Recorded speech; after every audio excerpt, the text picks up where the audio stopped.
Mrs. Sprague, what is your favorite book in the library and why?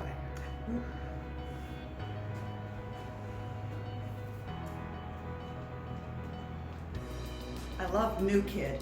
It is a graphic novel, and I don't like graphic novels. But this book was so good that I liked it even though it's not my favorite genre. My favorite book is Sam and Dave Dig a Hole by Mac Barnett.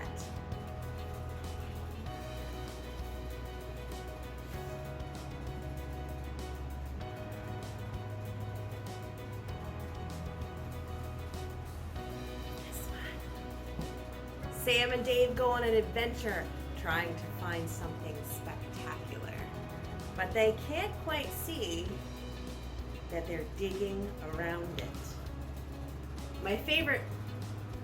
The reason it's my favorite is because the reader can tell that they're digging around something spectacular, but Sam and Dave can't see it. Right now, currently, it is Willow by Katherine Applegate. It's one of her new titles. We love her because she's written The One and Only Ivan and Crenshaw. Willow, which our copies are currently checked out, which is why I'm holding this. Willow is a girl who is of middle school age, facing huge obstacles, and yet we know that she's got the power to see things through.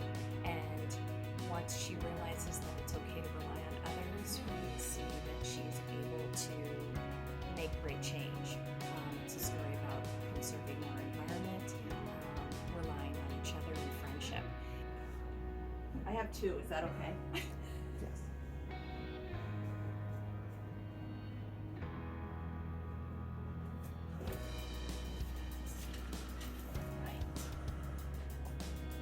So I have two. My first one is just my favorite because it's my favorite book to read aloud to kids. It's called Sam and Dave Dig a Hole. And they're digging a hole to find something spectacular. And when they start digging, they change direction and miss the spectacular things. And the kids just love it. They cannot wait.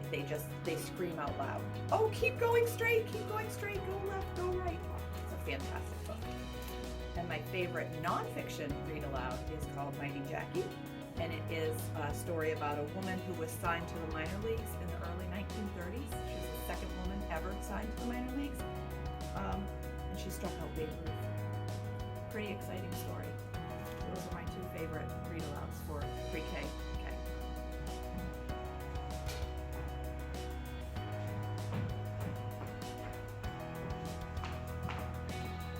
My favorite book in our library is called The Girl Who Owned a City by O.T. Nelson.